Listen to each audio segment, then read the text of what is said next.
So pick one of the sides, let's say the left-hand side, and find out what is the left-hand side equal to. Change it until it looks like the right-hand side. Let's see. So the left-hand side has cosecant, which is 1 over sine of theta.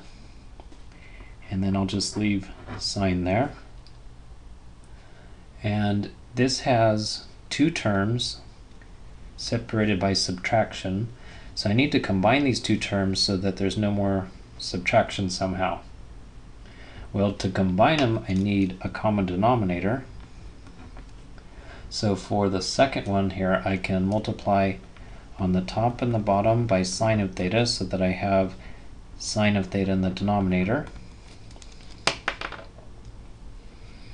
And then I can combine them as one fraction with sine of theta as the denominator. And it turns out that 1 minus sine squared is the numerator. And since it has sine squared, then I need to think about identities that have sine squared, like for example sine squared plus cosine squared equals 1. Or if I subtract both sides, subtract sine squared from both sides, I would have cosine squared is equal to 1 minus sine squared.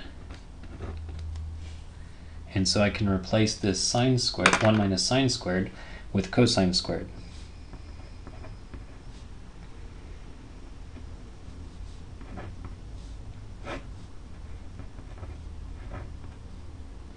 Okay. Now how do I turn that into this? Well, sometimes when you get stuck going this direction, you can, at least on scratch paper, play with this one and see, well, what could that be turned into? So over here on my scratch paper on the right side over here, I've got, let's see, cosecant, which means 1 over sine. And I've got cotangent, which means cosine over sine.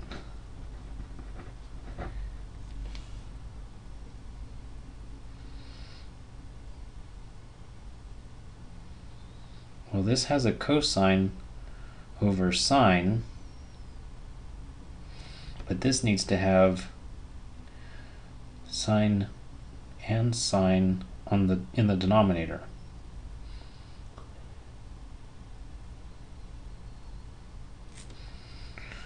Well, if I need sine and sine in the denominator, I need another sine in the denominator, so multiply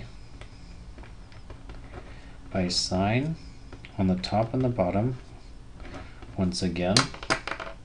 And now the denominator looks as it's supposed to, sine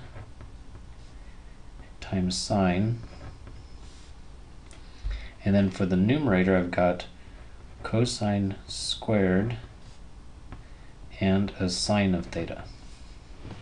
And I'm supposed to just have cosine, at which point I'm getting to be a little skeptical, wondering if this is even true.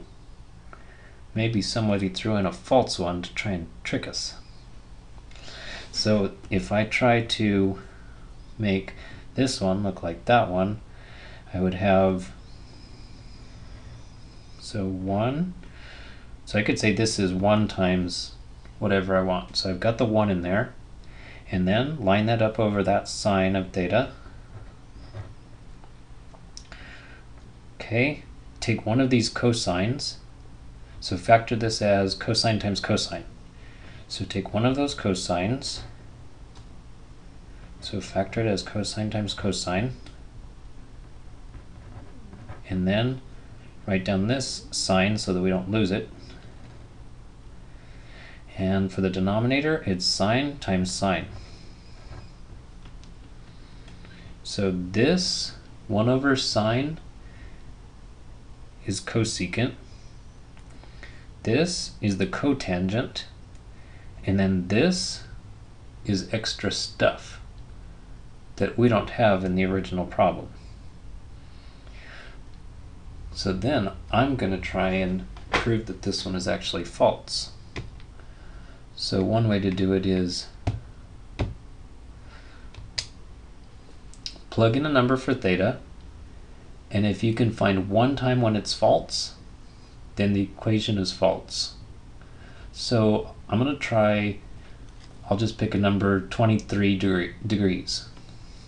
It's in degrees. So cosecant 1 divided by sine of 23 degrees minus sine of 23 degrees is that decimal. Now for cosecant, that's going to be 1 divided by sine of 23, and then multiply that.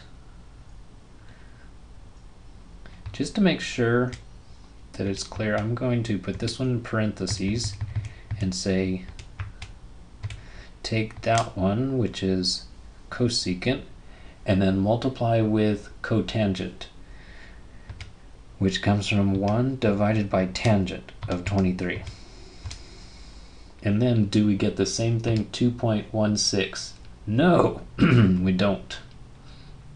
And so sure enough, this one is false. As I could see down here, when I got this extra sine and cosine in it that weren't supposed to be there.